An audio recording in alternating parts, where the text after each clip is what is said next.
And what do we have here? Yet another video on enmeshment. We love to talk about it, don't we? I just went on a very small tangent yesterday, literally very small tangent, in a post on YouTube, basically saying fuck enmeshment. Because quite honestly, fuck enmeshment. Now, the fascinating thing about enmeshment is that there is a huge aspect of true to form, right? If you were raised in a system of enmeshment, it's likely that you were raised with a specific role to take on, right? Maybe you were made to be the emotional caretaker, right? And so the people in that system get used to that role, and when you try to leave, they might try to like pull you back in, right? Yeah. It's pretty fascinating. Now, what I'm realizing is that like pretty much all of my relationships throughout my entire life have been enmeshed, right?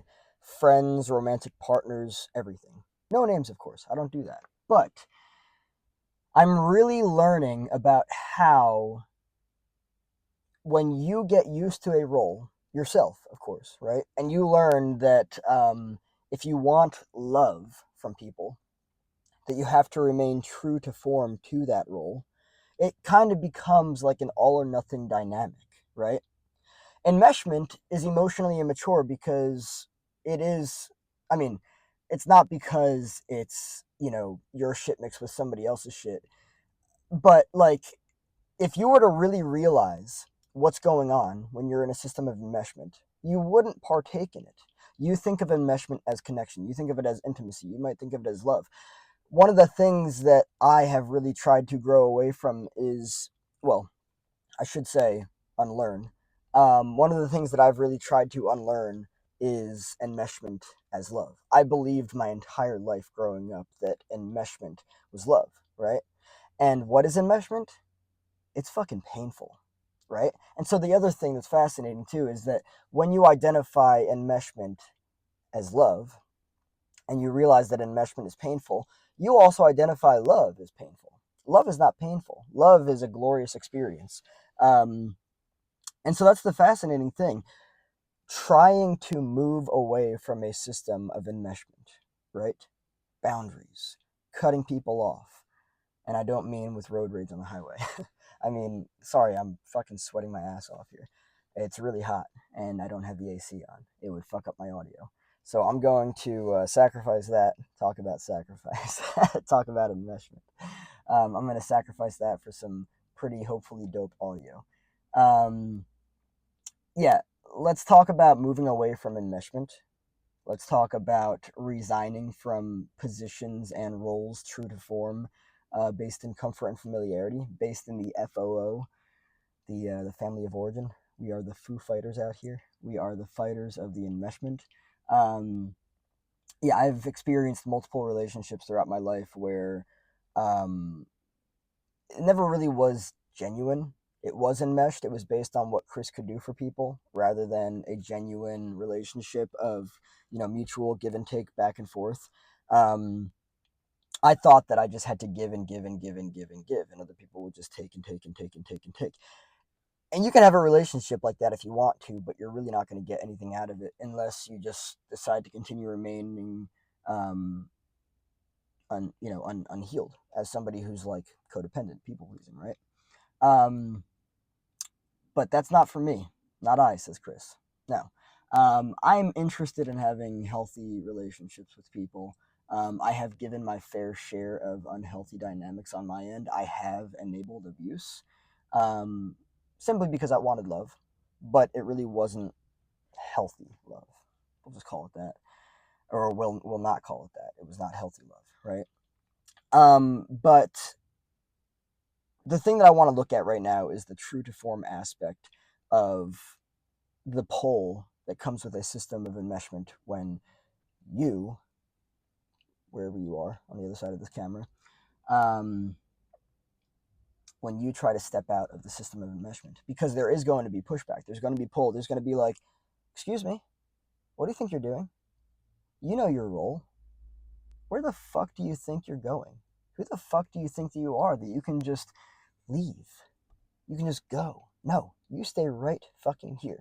I've created this box for you, and I'm comfortable with you staying right the fuck inside of this box. Stay true to form, play your fucking role, and everyone will be fine.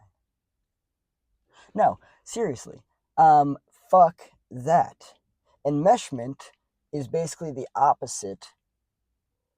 Well, obviously, it's the opposite of a healthy relationship, but it's the opposite of individuality. In a system of enmeshment, people really don't get to have their own sense of autonomy, their own sense of individuality.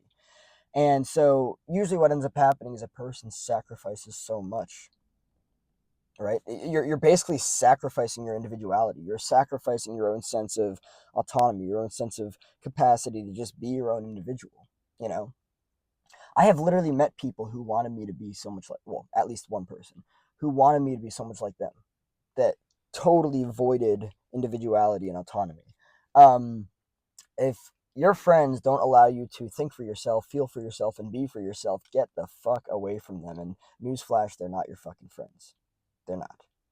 I mean, they might come across as that you might have learned that that's how relationships are.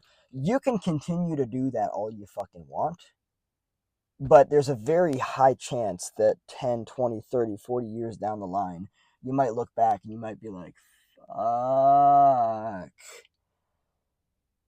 I limited myself because I allowed these motherfuckers to enmesh with me.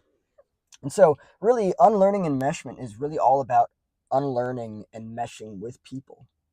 Being enmeshed with people is not having a clear differentiation, keyword differentiation, right? This has to do with individuation and differentiation. Not having a clear differentiation between self and other. My shit, your shit. I don't bring my shit to you unless I really fucking need to for whatever reason. And you can take it on, and you actually have something that offers, some type of benefit for me in terms of why I'd even be bringing my shit to you, and vice versa, likewise, right? Um, I am now learning to unmesh with people, to actually just like focus myself on my stuff and not bring my stuff to other people. It's really important to be able to do that. I mean, don't get me wrong, it's important to be able to talk about your stuff with people in your life that actually care about you. It is. But there's a difference between that and like needing to be invested in other people's stuff. You don't need to be invested in other people's stuff. And that in and of itself is something that I'm still unlearning. And it's also challenging to unlearn because I have learned intimacy as enmeshment. Enmeshment is not intimacy. Having somebody fucking vomit their shit at you is not intimacy. Giving somebody unsolicited advice after they vomit their shit at you and them not say a single fucking thing about it because they don't have healthy boundaries is not intimacy. That's just enmeshment. That's your shit is my shit and my shit is your shit. No. Nobody's shit is anybody's shit except the person that shit. Never mind. Anyway, I'll end off with this. When you move away from a system of enmeshment, doesn't matter what it is, family, friends, partners, whatever the fuck it is, right? There is likely going to be pushback because it's likely that you've played a role in that relationship or in that dynamic with that system that those people got very used to and they're very comfortable with you remaining that way. And if you try to be like, goodbye, they're going to be like, don't you fucking dare, right? But while you may have learned guilt, shame, and obligation through that system, you don't fucking owe anybody a single goddamn motherfucking thing, period.